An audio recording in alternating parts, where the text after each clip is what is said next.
queridos, estamos aqui reunidos de maneira virtual pelo Facebook. Posteriormente esse vídeo também vai estar sendo colocado na página do YouTube da nossa igreja, onde vocês podem depois estar ouvindo, revendo novamente a respeito do nosso encontro. Então nós falamos que esses provérbios escritos pelo rei Salomão, filho de Davi, ele escreveu, e provérbios são pensamentos curtos, pensamentos pequenos, rápidos, frases, né, de conceito moral, no intuito de trazer uma moralidade, um ensino, uma lição. E o nosso Deus é um Deus moral. O ser humano é um ser moral porque ele foi criado à imagem e semelhança de Deus. O pecado deturpou essa criação. O pecado faz com que o homem cometa e faça coisas imorais, profanas, tristes, ruins, consequência do pecado. Mas essa moralidade, essa noção do certo e errado, os seres humanos têm. Quando nós fazemos algo errado, mesmo que ninguém nunca tenha dito, isso é errado, há no nosso íntimo algo que diz que aquilo ali é errado. Tanto é que se faz e se fazia às escondidas, para que ninguém veja, para que ninguém saiba. Mas a imoralidade, ela está crescendo tanto, que hoje as pessoas, um grupo de pessoas, e graças a Deus é uma minoria, já não tem mais essa vergonha, ainda se vangloria. Eu faço mesmo, e ainda incentiva outras pessoas a fazerem. O mundo está se tornando uma grande Sodoma, uma enorme Gomorra. E pelas Escrituras nós sabemos qual foi o fim daquele povo, e pelas Escrituras nós sabemos qual será o fim da humanidade perdida sem Cristo. Mas graças a Deus, o Jesus que veio ao mundo e partiu, ele disse: eu vou voltar para buscar o meu povo, para que nunca mais possamos nos separar. E estamos aguardando aqueles que creem, eu estou falando para aqueles que creem nas palavras de Jesus, em todas elas, aqueles que creem, aguardam ansiosamente aquele lindo e glorioso dia em que a última trombeta vai soar, anunciando o retorno do Rei. E nós o veremos. E aqueles que creram nas palavras de Jesus se encontrarão com Ele. Os que não creram ficarão para serem destruídos e sofrer as consequências da sua incredulidade e do seu pecado. Então, provérbios são isso. São ideias, pensamentos de conceitos morais aplicados por um Deus moral, um Deus espiritual, né? E eles foram escritos para que possamos aprender a sabedoria e o ensino. Veja que aprender a sabedoria, que a sabedoria ela não é adquirida assim como um estalar de dedos de Deus, ou um anjo. Deus envia um anjo, e o anjo vai tocar na sua cabeça e você vai se tornar sábio. Mas a sabedoria, ela é aprendida através da leitura e da meditação da palavra. Essa sabedoria, em conjunto com a meditação da palavra, ela é aprendida com a observação do cosmos, do mundo, da natureza, da diversidade de vida vegetal e animal do que Deus criou, os seres aquáticos, nas aves dos céus. E essa observação da vida cotidiana. Então o homem sábio que tem o meditar de Deus no seu coração, ele vai observando a história da humanidade. Quando ele estuda algo a respeito da história da humanidade, ele vai aprendendo a respeito do ser humano. Eu, por exemplo, eu gosto de ver filmes sobre guerra. Toda guerra. Primeira Guerra Mundial, Segunda Guerra Mundial, todas as guerras, Vietnã, todas as guerras. Ah, mas é tanta violência, é tanta mortandade, é tanta injustiça, é tanta maldade, é tanta perversidade, e você gosta de ver filme de guerra? Eu não gosto de assistir filme de guerra por causa da maldade, não é por causa da violência, não é por causa da perversidade, é porque é a realidade. Se fosse assim, nós teríamos que extrair da palavra de Deus todas as guerras que estão registradas aqui, todo tipo de morte, todo tipo de violência, todo tipo de injustiça. Mas está registrada para quê? Para que nós possamos aprender a respeito de nós, seres humanos. Então eu gosto de ver filmes de guerra, sabe por quê? Porque ali eu vejo o que, em meio ao caos, nós podemos ver a bondade de alguns, a coragem, a determinação de enfrentar os perversos. Não enfrentar não somente com armas, mas enfrentar os perversos com bondade. Você com certeza já viu aqueles filmes em que heróis improváveis aparecem no meio da história. Uma criança, um adolescente, uma mulher, uma pessoa idosa, uma família indefesa, mas não concordando com aquelas injustiças, se colocam em risco, abrigando pessoas que, se fossem presas, seriam mortas. Eles abrigam, eles escondem na sua casa, ou no sótão, ou no porão, e mantêm aquelas pessoas ali, vão alimentando, vão cuidando. Elas estão colocando a sua vida em risco, por amor ao próximo. Nós vemos aqueles que dizem, não posso.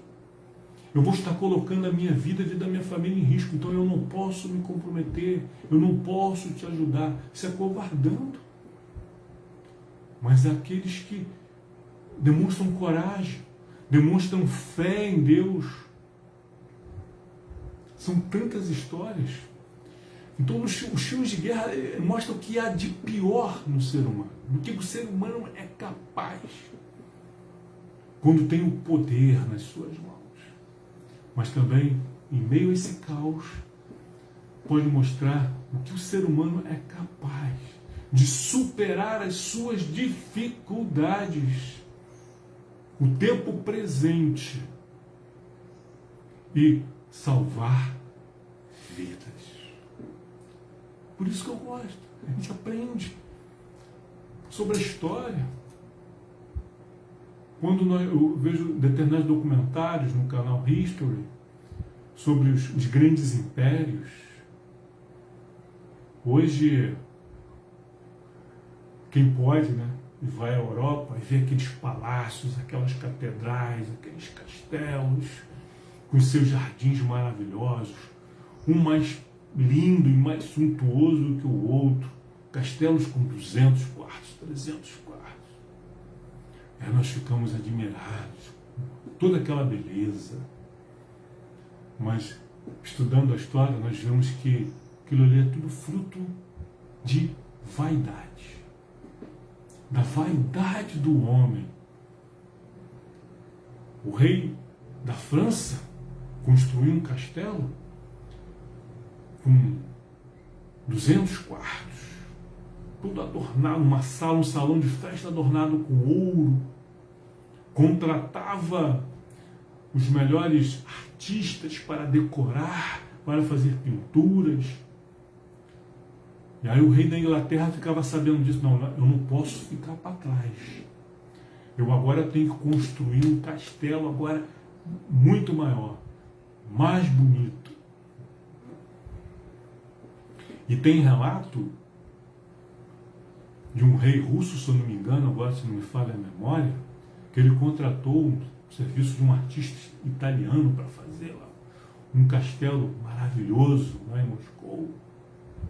Acho que eu posso estar errando aí, não. Mas a história é essa. Contratou e aquele fez um castelo lindo e maravilhoso. E aí no final o rei pergunta assim: você é capaz de fazer um castelo ainda maior, mais belo do que esse? E aí o artista inocentemente, o arquiteto inocentemente diz: sim, eu sou capaz. E aí esse rei, na sua maldade, na sua vaidade, dá ordem para que aquele artista fosse morto, para que ele não pudesse ser contratado por nenhum outro rei, nenhum outro concorrente, e construir um castelo mais bonito do que o seu. Então, na história nós vemos, na Bíblia nós vemos, nas Sagradas Escrituras nós vemos o que o homem é capaz. As coisas extraordinárias. As histórias de fé, de determinação. E também nós vemos aqui pessoas simples, que ninguém dava nada, e realizaram grandes coisas. E os homens poderosos, ricos, que poderiam ter feito coisas boas, faziam coisas ruins. E quando nós aprendemos a respeito da humanidade, nós aprendemos a respeito de nós mesmos. E aí faz com que dobremos os nossos joelhos e digam: Senhor, tem misericórdia de mim. Livra-me do mal. Não somente do mal do outro, mas do mal que eu também posso cometer. Então, a sabedoria é aprendida. Para aprender a sabedoria e o ensino, para entender as palavras de inteligência. Jesus poderia, ele teria esse poder de transmitir todos os seus ensinamentos, todo o seu conhecimento, toda a sua sabedoria por intermédio de uma oração. Jesus poderia ter colocado as mãos sobre a cabeça dos seus discípulos ou nem tocar neles. Da mesma forma que Jesus falou para Lázaro, que estava morto há 3 dias: Lázaro, vem para fora. E o morto ouviu e voltou à vida, voltou a andar, ressuscitou, voltou a comer, a respirar. Jesus poderia dizer para os seus, ou fazer uma oração, levantar as mãos para os céus e dizer: recebam toda a sabedoria, todo o conhecimento. Mas Jesus não fez isso. Jesus caminhou, andou, usava histórias do dia a dia, do cotidiano, para ensinar, porque a sabedoria de Deus, ela é aprendida, ela é ensinada, ela é transmitida na medida que nós andamos, que nós caminhamos com Deus.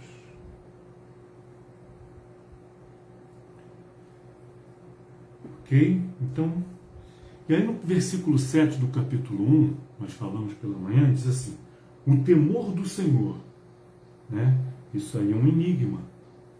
Para muitos é um enigma, para outros é um enigma já revelado, é algo claro, que a gente lê, a gente compreende, a gente entende o que Deus está falando, mas para muitos isso aqui é algo obscuro, interpreta errado.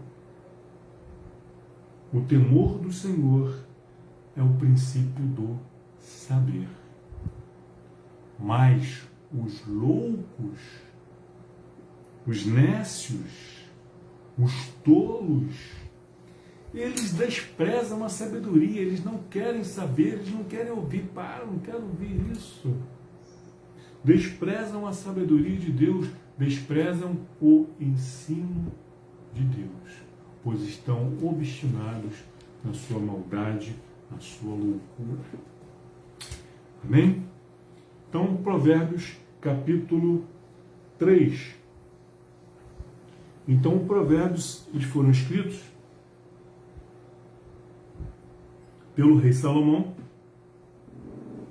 e onde ele compartilha a palavra inspirada de Deus, e Deus utiliza a experiência do rei Salomão, Deus utiliza aquilo que Salomão aprendeu com seu pai Davi, homem de Deus, homens com muitas experiências com Deus, utiliza a sabedoria, a experiência de vida desse rei para transmitir ao seu povo, ao povo da sua época e ao povo dos dias atuais, a respeito da sabedoria de Deus, do conselho de Deus, da orientação de Deus. Deus como pai falando para você, que é filho, que é filha, se é que você é filho ou filho. Porque engana-se quem pensa que todo mundo é filho de Deus. Pois não é. Pois segundo o capítulo 1 do Evangelho do apóstolo João, filho de Deus são aqueles que creem em Jesus. Então, quem não crê em Jesus, quem não crê nas suas palavras, e o crer é muito mais do que acreditar. Não, eu acredito em Jesus, mas acreditar não, é praticar aquilo que Jesus ensinou. Aí eu vou provar a minha fé não com o que eu falo. Não, eu creio em Jesus, mas vivo como quem não crê, é porque, na verdade, eu não creio. E o apóstolo João diz que a todos aqueles que o receberam, que receberam Jesus como Senhor e Salvador das suas vidas, estes receberam da parte de Deus o poder de serem chamados filhos de Deus. Então, o ser humano perdido, sem Deus, ele é apenas uma criatura, criado à imagem e semelhança de Deus, mas é uma criatura. Filho, ele se torna, como Jesus falou para Nicodemos: Nicodemos, te é necessário nascer de novo.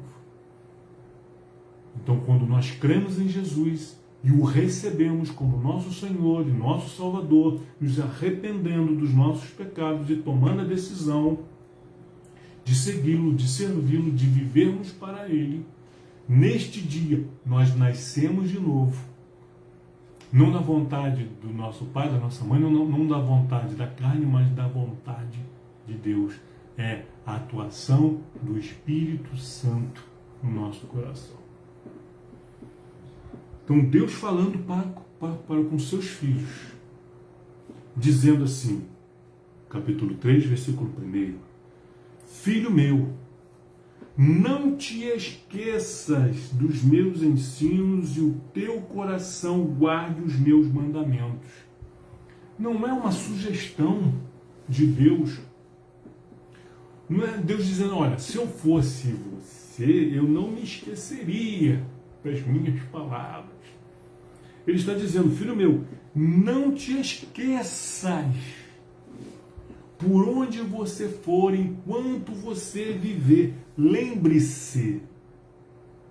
Ou melhor, não se esqueça.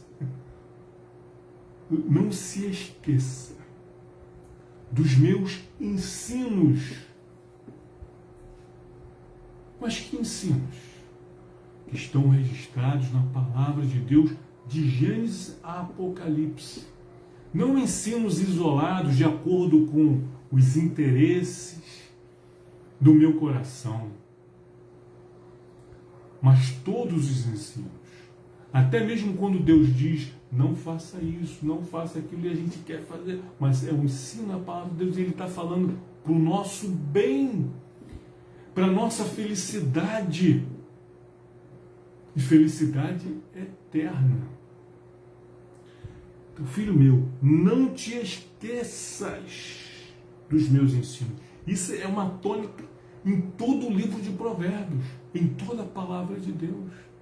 Todos aqueles, nós vemos nos livros da palavra de Deus, todos aqueles que se esqueceram, da palavra de Deus, viraram as costas para Deus, o resultado da sua desobediência.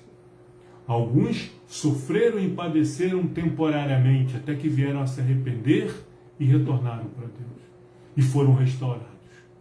Mas outros pereceram na sua rebeldia, na sua loucura, e irão sofrer eternamente as consequências do seu erro. Então, filho meu, não te esqueças dos meus ensinos, e o teu coração guarde os meus mandamentos. Guarde-os como tesouro precioso, porque é. Os mandamentos do Senhor são mais preciosos do que o ouro depurado, do que a prata, do que pedras preciosas, do que pérolas mais raras. Os mandamentos do Senhor são preciosos. Então guarde.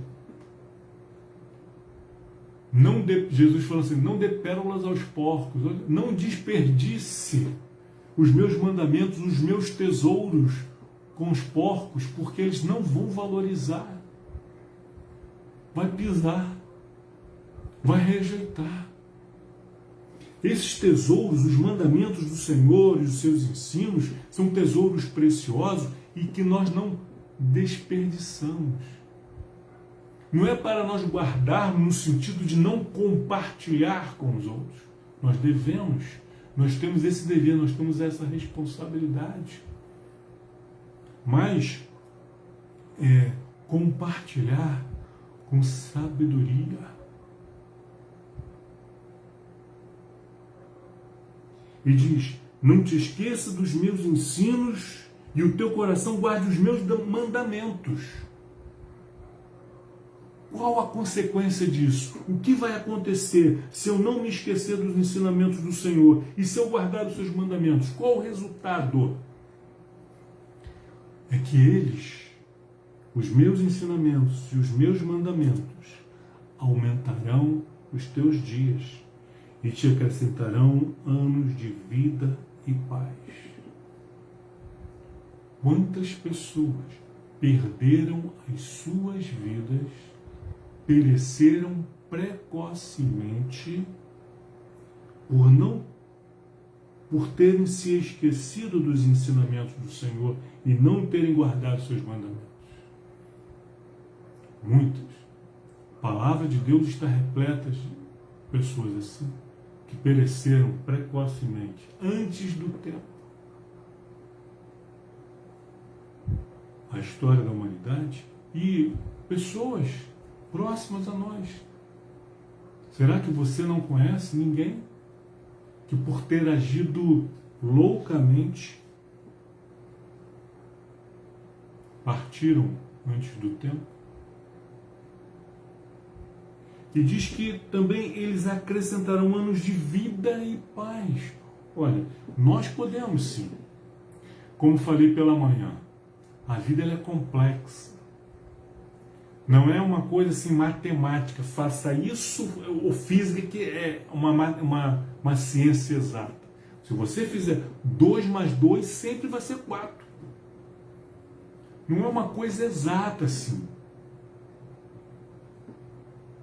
Nós podemos sim sofrer por causa da palavra de Deus, por causa dos seus mandamentos. Quando o povo de Deus, ainda a igreja primitiva, nos primeiros anos da igreja, muitos foram presos, muitos foram mortos por guardar o mandamento do Senhor,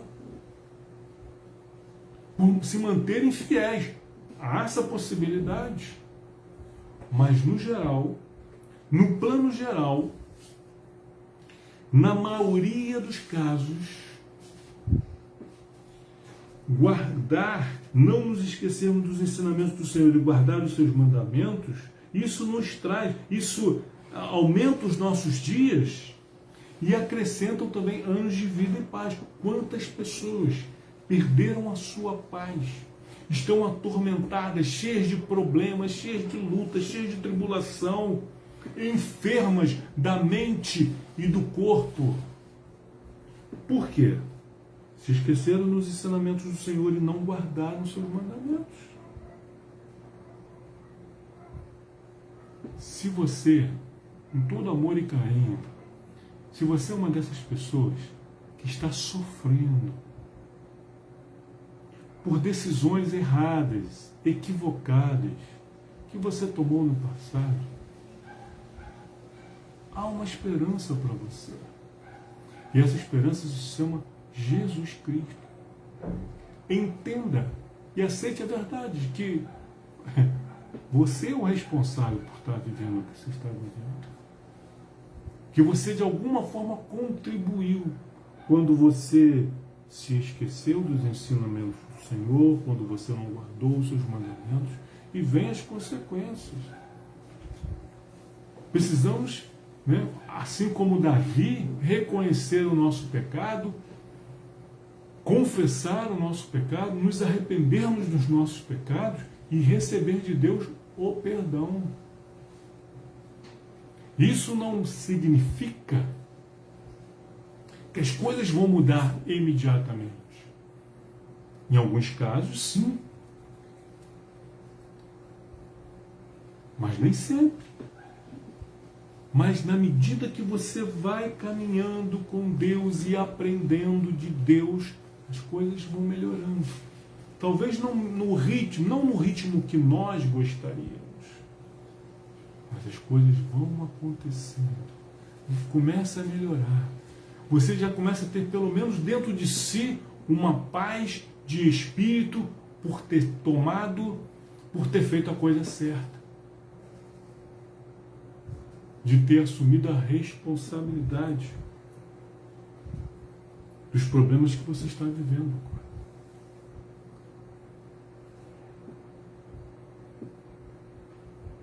Versículo 3. Não te desamparem a benignidade e a fidelidade. Atas ao pescoço, escreve-as na tábua do teu coração.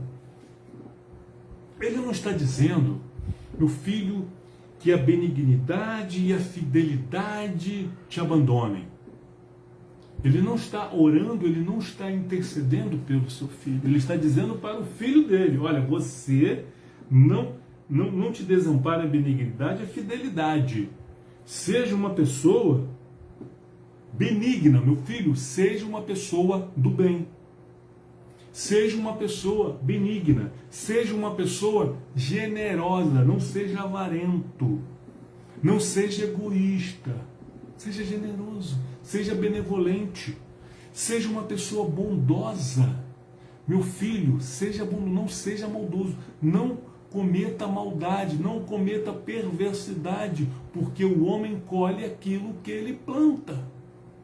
Meu filho, não te desampare a benignidade, seja uma pessoa benevolente, faça o bem. Não te desampare a benignidade e a fidelidade. Seja fiel, meu filho, a Deus. Seja fiel à sua família, seja fiel aos teus compromissos, seja fiel à sua igreja. Seja. Atas ao pescoço, como um colar, que esteja pendurado no teu pescoço, a benignidade e a fidelidade. Escreve-as também na tábua do teu coração. Por que no pescoço? Porque aonde você chegar, as pessoas vão te reconhecer como uma pessoa benigna e fiel. No teu pescoço, a base da cabeça, para onde você virar a sua cabeça, para onde você se voltar, a benignidade e a fidelidade irão te acompanhar. Qual a consequência disso? De eu ser uma pessoa benigna e fiel. Você, meu filho, você achará graça e boa compreensão diante de Deus e dos homens. É claro, nós vivemos num mundo mau, que jaz no maligno. Existem pessoas malignas que não gostam de pessoas benignas. Não gostam de pessoas generosas, bondosas, porque elas são egoístas. Os egoístas, eles se sentem mal quando veem pessoas agindo com generosidade, com bondade, com amor. Eles querem que todos sejam como ele. Pessoas mais perversas, odiosas. Por isso que o homem mau se junta ao outro homem mau, para que juntos possam praticar a sua maldade e sua perversidade. E eles odeiam a todos aqueles que se opõem à sua maldade. Mas no geral. E em primeiro lugar Deus, que é o mais importante, mas no geral, a pessoa benigna e fiel, ela vai achar graça e boa compreensão da parte de Deus sempre e da parte dos homens na maioria das vezes. São provérbios, são ensinamentos morais para a vida. E ele continua. E ele diz assim: meu filho, não te esqueça dos meus ensinos e no teu coração guarde meus mandamentos. Meu filho, versículo 5, ouça, confia no Senhor de todo o teu coração. Meu filho, confia no Senhor em todo tempo e lugar. Está tudo bem? Continue confiando no Senhor. Não atribua os tempos de paz, de prosperidade, de felicidade que você está vivendo aos teus feitos, às tuas realizações, à tua capacidade, à tua sabedoria. Não. Atribua os bons tempos ao Senhor. Diga: Senhor, o Senhor é gracioso, o Senhor é misericordioso. Ele tem me abençoado, apesar de mim. Não por mim, mas apesar de mim. Confia no Senhor. Está num momento de dificuldade, de luta. Vai desistir? Vai deixar de confiar? Vai deixar de crer? Não faça isso. Confie, meu filho, confie no Senhor. Na prosperidade, na adversidade, na saúde, na doença, na paz ou na guerra, confie no Senhor. Não te estribes, não se firme, não se sustente no teu próprio entendimento. Não, quer saber de uma coisa? Eu sei o que eu estou fazendo. Eu não sei, nós não sabemos. Se nós não recebermos de Deus, se nós não formos orientados, se nós não estivermos com os ensinamentos do Senhor guardados na nossa mente e os seus mandamentos no nosso coração, nós vamos nos desviar rapidamente. Imagine-se como um avião. E você segue a rota ali pelos instrumentos. Mas se houver uma pane, uma falta de comunicação com a torre, com o radar, com o sistema aéreo, e o painel deu uma pane, deu um branco, você não precisa tocar em nada no manche ali do avião. Você não sabe, você não vai saber em que altitude você está. Se você está na rota certa, se está vindo um outro avião na sua direção, se você está indo de encontro a uma montanha, principalmente se estiver em meio a uma tempestade. Então não te estribes, não confie no teu conhecimento, na tua sabedoria adquirida ao longo dos anos, na tua experiência de vida. Não confie sequer nos teus diplomas acadêmicos. Infelizmente nós já vimos Muitos homens e mulheres de Deus se desviando, porque começaram a se ensoberbecer, ficar vaidosos, orgulhosos de si mesmos por causa das suas conquistas, dos seus diplomas. Estudar é bom, é importante, é necessário, mas que nada, nenhum conhecimento que possa ser adquirido pelo homem venha substituir a confiança que nós temos que ter e manter em Deus. Então, confia no Senhor, ouça o Senhor, obedeça ao Senhor, siga as suas orientações e não se firme, não se sustente, não confie no seu próprio entendimento. Reconhece-o quem? Deus? Reconhece a Deus em todos os teus caminhos. O que é reconhecer Deus em todos os meus caminhos? Não é eu tomar a decisão, eu vou seguir por esse caminho e Deus vai me abençoar. Não é isso. Não é isso. Reconhecer Deus em todos os meus caminhos é perguntar, Senhor, que caminho que eu tomo? Eu estou reconhecendo Deus. Senhor, eu vou por aqui ou vou por ali? Aí Deus vai dizer, siga esse caminho. Ah, ok, Deus. Então eu vou por aqui, vou por onde o Senhor me falou. E ainda que, como naquela parábola que Jesus ensinou sobre os dois caminhos, que largo e espaçoso é o caminho que conduz à perdição, estreito, né, e tortuoso, e cheio de obstáculos, e cheio de perigos, e cheio de dificuldades, o caminho que conduz à salvação. Então, aos olhos humanos, eu vou contemplar um caminho bom. Esse caminho aqui, essa estrada aqui está bem melhor. Está pavimentada, está iluminada, está sinalizada. É uma estrada espaçosa. Eu vou por aqui. Então você avaliou humanamente falando. Mas Deus diz assim, não vai por aí. Vai por aqui, segue esse caminho. Quando o povo de Israel foge do Egito, o caminho que eles tomam é em direção ao Mar Vermelho. Mas esse não era o caminho para a terra de Canaã. Deus estava perdido. O GPS de Deus estava quebrado.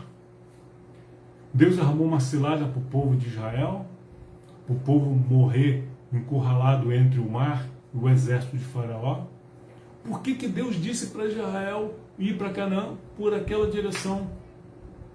Porque se Israel foge pelo caminho tradicional, pelo caminho que teria que ir, o exército de Faraó iria alcançar o povo, ia matar os homens, talvez as mulheres e as crianças, ou levá-los de volta como escravos. Mas no plano, no projeto de Deus, eu vou abrir um caminho onde não existe. O povo de Israel vai atravessar o Mar Vermelho. Quando chegar do outro lado, o mar vai se fechar e Faraó e o seu exército, os inimigos de Israel, os inimigos do povo de Deus, vão morrer afogados.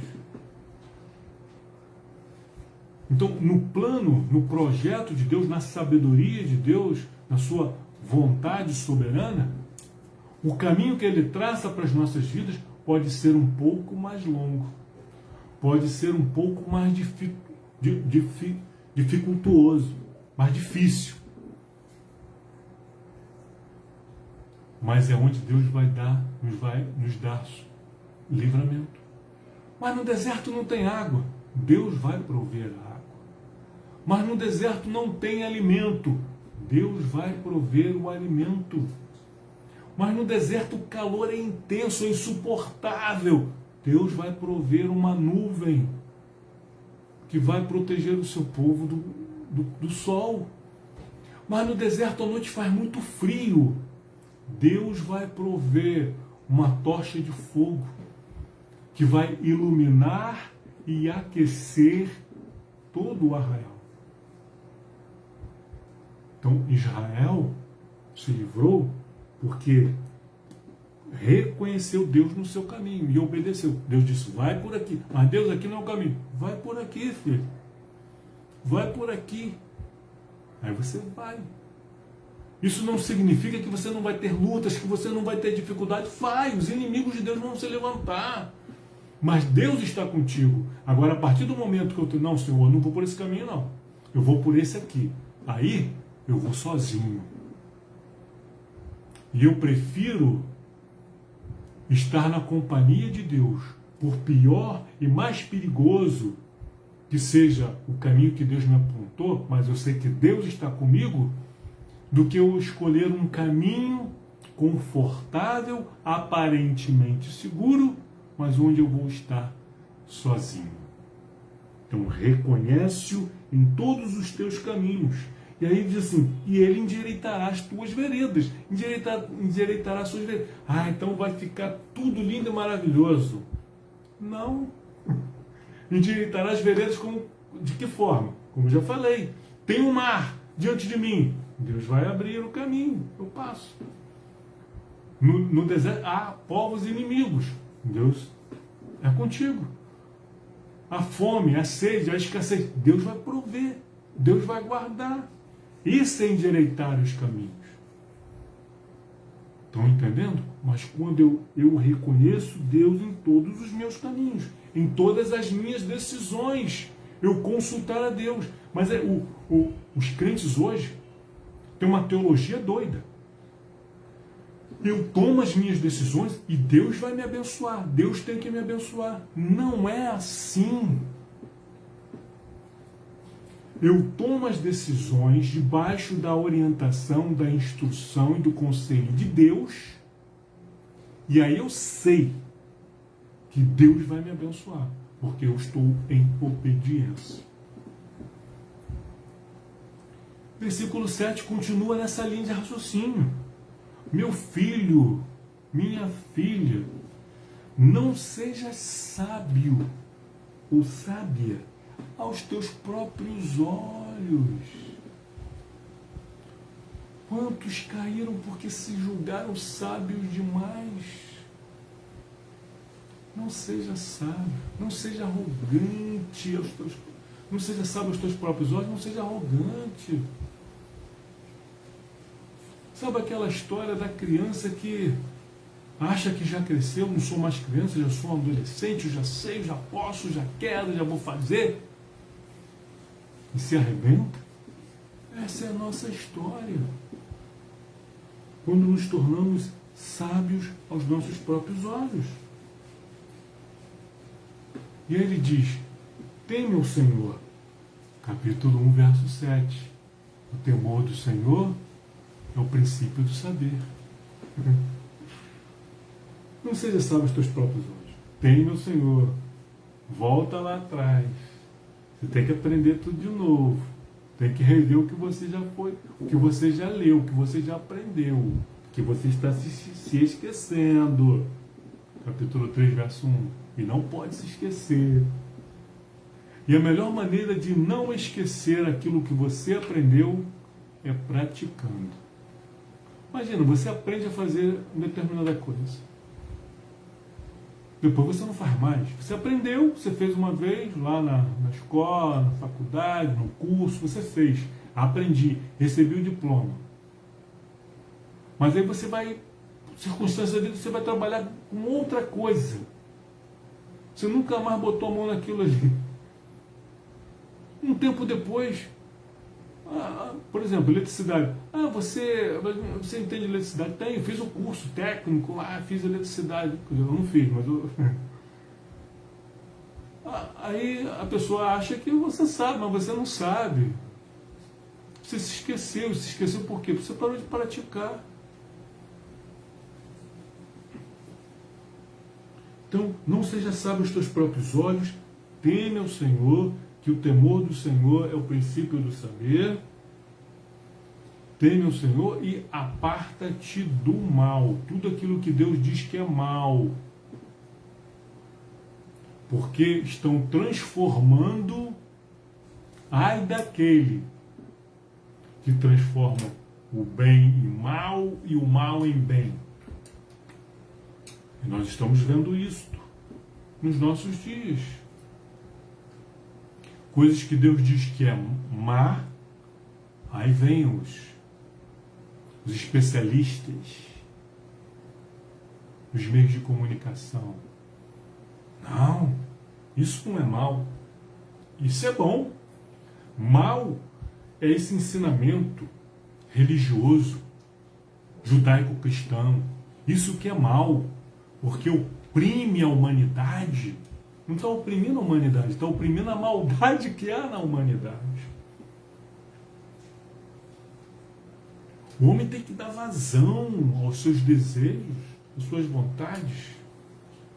Mas a palavra de Deus diz que quando o homem dá vazão aos seus desejos, à sua vontade, isso é mal, porque termina em pecado. E o salário do pecado é a morte.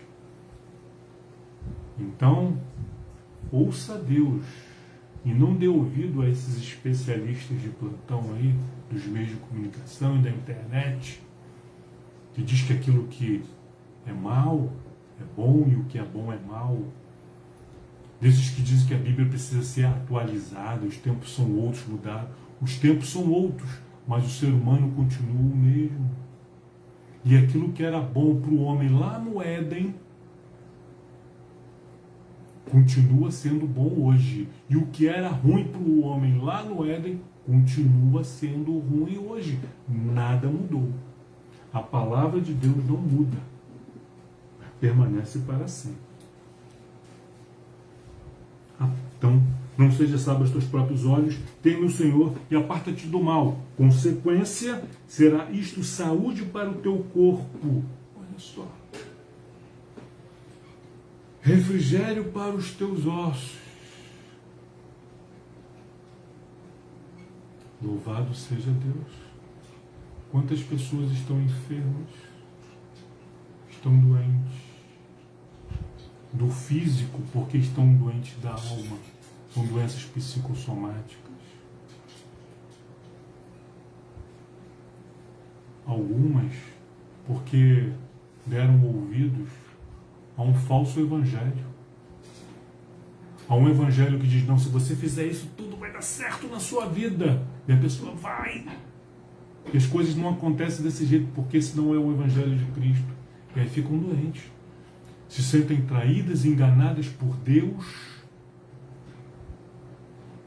e colocam todos os pastores e todas as igrejas no mesmo nível e não são, e ficam doentes, enfermas, amarguradas, doentes, tomando remédio para pressão alta, para diabetes, uma série de problemas que ela não teria se ela não tivesse sido sábia aos seus próprios olhos, se ela tivesse temido ao Senhor e tivesse se apartado do mal. Não estou dizendo que todas as doenças são consequência do pecado. Não estou falando isso. Mas muitas são. E cabe a mim e a você nos autoavaliarmos, nos analisarmos e ver, será que o problema que eu estou enfrentando hoje na minha vida não é consequência das minhas inconsequências, das minhas decisões erradas? Não seja sábio aos teus próprios olhos, teme o Senhor, aparta-te do mal. Isso será saúde para o teu corpo, refrigério para os teus ossos. Estamos concluindo. E aí ele diz mais, meu filho, mais uma lição, por agora, só por hoje. Tem muitas, livro de Provérbios e a palavra de Deus como um todo. Tem muitas lições para os filhos de Deus. Mas ele diz mais uma coisa para o seu filho aqui. Meu filho, honra o Senhor com os teus bens e com as primícias da tua renda. Quando nós falamos, quando você entrega o seu dízimo, a sua oferta, quando você contribui, né, como falei para o aluguel desse imóvel, que você não está contribuindo com a Igreja Nova Vida do Coelho, mas você está contribuindo com o reino de Deus. Você não está honrando o pastor Emilson, mas você está honrando o Senhor através desse ministério, que tem como objetivo, alvo, honrar ao Senhor. Então, honra ao Senhor com os teus bens, com as primícias de toda toda a tua renda. Contribua, colabore. Não é uma compra de bênçãos. Não é um toma lá da cá. Você não está investindo na bolsa de valores, num fundo de renda do reino de Deus. Olha, se eu contribuir, se eu comprar tantas ações do reino de Deus, as ações do reino de Deus estão bombando, estão rendendo a 30, 60, 100 por um. É um bom lugar para se investir. É de fato um bom lugar para se investir. Mas o retorno nem sempre será financeiro. Até porque nós não estamos investindo em algo para receber, nós estamos apenas devolvendo para Deus aquilo que não nos pertence mesmo, que pertence a Ele. Ele nos dá 100% da renda, esperando que a gente devolva aquilo que pertence a Ele. É uma maneira também dele avaliar a nossa fé e a nossa fidelidade. Os 10% dízimo, que é do Senhor, não é meu. Se eu fico com ele, eu estou, de alguma forma, roubando. Não estou devolvendo aquilo que pertence a Deus. É complicado hoje em dia nós falarmos de dinheiro em função dos lobos que há por aí. Deixa eu fazer uma analogia um tanto estranha aqui, porque eu vou estar comparando aqui, né? Mas vocês vão entender. O pastor Nilson também vai compreender. O cão pastor e o lobo, eles são parecidos. Para a ovelha, que tem uma visão ruim, a visão da ovelha é muito limitada, ela vê um cão pastor e vê o lobo, ela não diferencia o lobo do cão pastor. E o cão pastor é um auxiliar do pastor. Trabalha para o pastor, cuidando das ovelhas. Já o lobo não. Mas o pastor, ele identifica quando o lobo se aproxima. Ele dá sinal. Ele vai latir, ele vai dar o sinal de que tem algo estranho. Avisando as ovelhas. Então, é complicado a gente falar de dinheiro hoje em dia, porque, infelizmente, há muitos lobos de olho nos cordeiros, nas ovelhas. Mas por isso que nós falamos, não é uma moeda de troca. Honrar ao Senhor, se eu dou esperando ser abençoado, eu não estou honrando, não. Quando você vai no banco, você aplica, você faz um investimento, você está honrando o banco? Não, você não está honrando o banco. Você escolhe o banco pelo aquele que paga mais. Olha, esse banco está dando X de lucro, esse outro aqui está dando X mais Y, esse aqui está dando X mais Y mais Z. Então é nesse aqui que eu vou.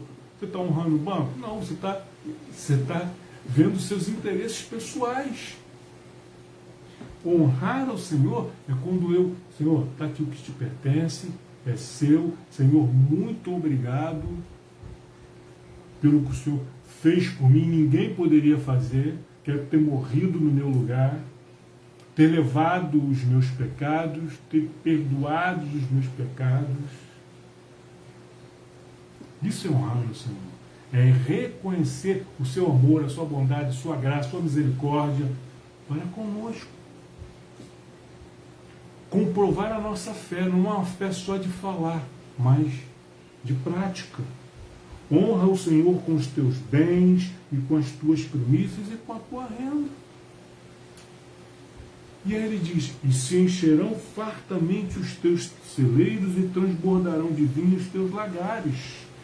Vinho dá a ideia, os celeiros dá a ideia de alimento, de sustento, e o vinho de alegria, de prazer. Então honre ao Senhor com os teus bens e com as tuas primícias, e você será sustentado. Não vai te faltar o pão espiritual e nem o físico. Pode não sobrar, mas não vai faltar. Você e a sua família não vai passar necessidades. Durante o ano de 2020 até o início de 2021, a igreja colaborou, ajudou, entregando cestas básicas para os membros da igreja que estavam passando por dificuldades e até pessoas que não eram da igreja, mas eram da comunidade ali, do bairro do Coelho. E nós não, quem contribuiu não estava dando, estava honrando o Senhor. E quem recebeu não estava mendigando, estava apenas sendo abençoado pelo Senhor. Porque alguém poderia até ir no mercado comprar os alimentos e dar, mas quem está de fato abençoando, fornecendo, provendo é o Senhor, através daquele que foi no mercado comprar. Estão entendendo, queridos? Quando nós honramos ao Senhor, não falta o sustento nem para a nossa família, nem para a igreja. Leia o livro de Atos.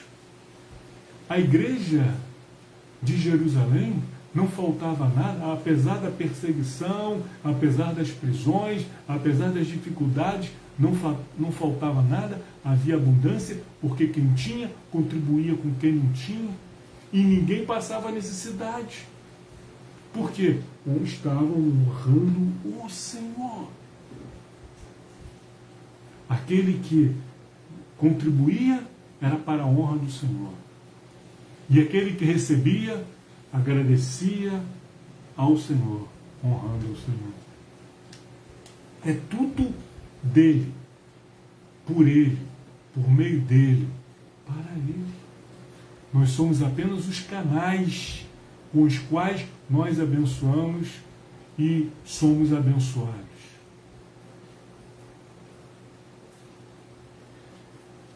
E transbordarão de vinho os teus lagares. Não vai te faltar alegria nem felicidade.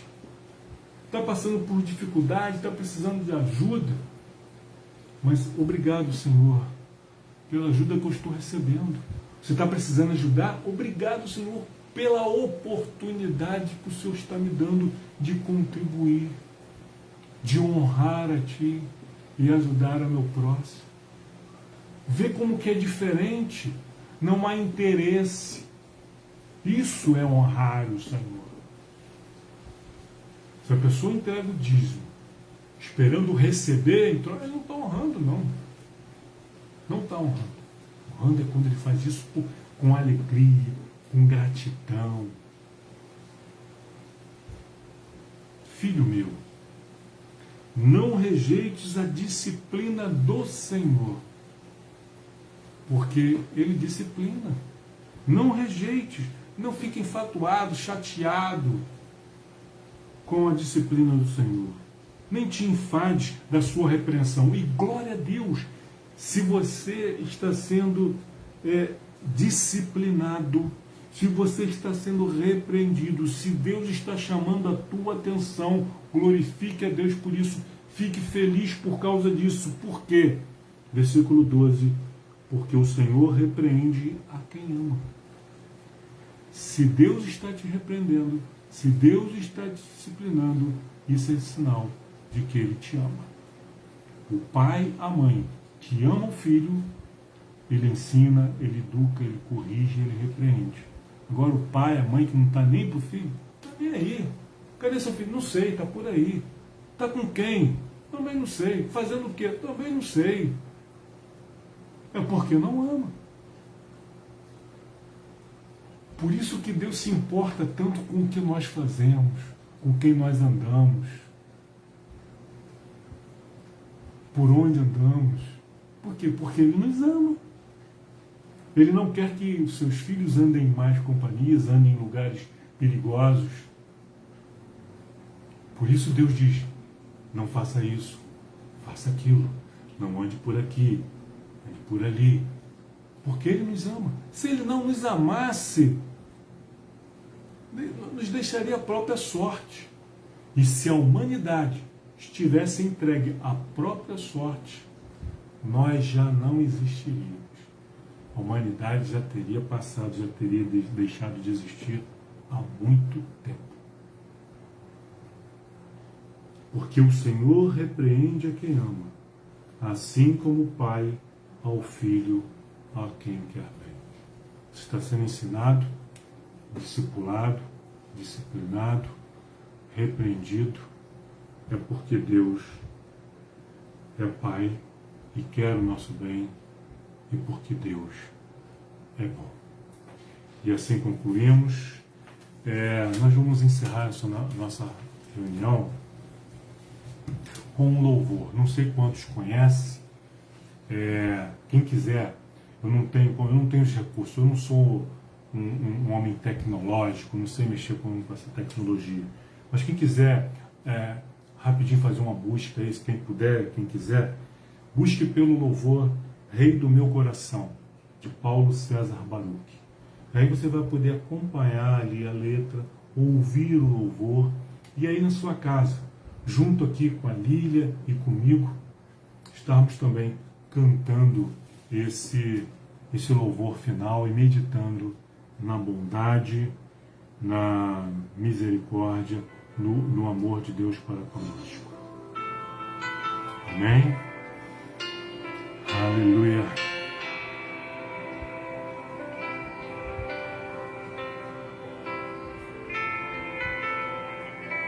O Rei tem o melhor para nós. Obrigado, Senhor. Rei do meu coração, seja o monte que percorro, a fonte que eu bebo, és minha canção. Rei do meu coração, seja o meu esconderijo, refúgio que preciso, és minha canção. Tu és bom, bom, bom. Tu és bom, bom, bom. Rei do meu coração, seja o vento que nas velas ancora no mar, és minha canção. Rei do meu coração, seja o meu esconderijo, refúgio que preciso, és minha canção. Tu és bom, bom, bom. Tu és bom, bom, bom. Tu és bom. Aleluia. Sim, Senhor, em todo tempo Tu és bom, Senhor. Oh, louvado e bendito seja o Teu santo nome, Deus. Não me deixarás, não me deixarás jamais. Crê nisso. Tu não me deixarás, não me deixarás jamais. Tu não me deixarás, não me deixarás jamais. Tu não me deixarás, não me deixarás jamais. Tu és bom, Senhor. Aleluia. Em todo tempo as Tuas misericórdias duram para sempre. Tu és bom, bom, bom. Tu és bom, bom,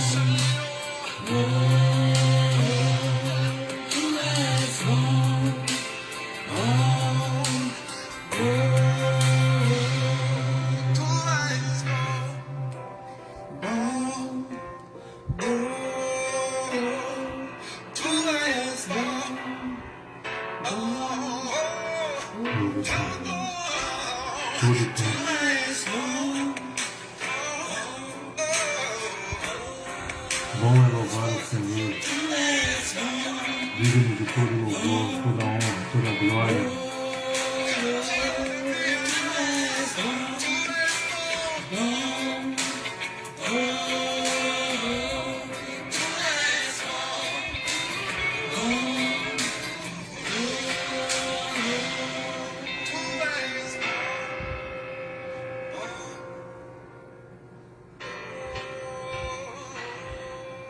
Aleluia. Deus é bom. Glória ao Senhor. Então, queridos, com essa meditação, com essa palavra, com esse louvor final aí, declarando que Deus é bom, nós encerramos a nossa transmissão, o nosso culto. Que Deus abençoe vocês. Amanhã estaremos juntos, na segunda e na quarta-feira, nosso encontro de oração, né, às 20 horas e 30 minutos. Estou meio confuso aqui, por favor, depois coloca o horário certinho aí. Não sei se é 20 horas, se é 20 e 30, acho que é 20 e 30. Segunda e quarta-feira voltaremos a falar um pouco mais a respeito desse assunto e trazer, né, em nome de Jesus, boas notícias com relação ao aluguel desse espaço aí, onde vai nos permitir ampliar, crescer e receber um número maior de pessoas que Deus estará enviando para a sua honra e para a sua glória. Muito obrigado a todos. Tenham um bom final de noite e uma excelente semana na presença do Senhor. Amém? Não te esqueças dos ensinos do Senhor e no seu coração guarde os seus mandamentos. Boa noite. Fiquem com Deus.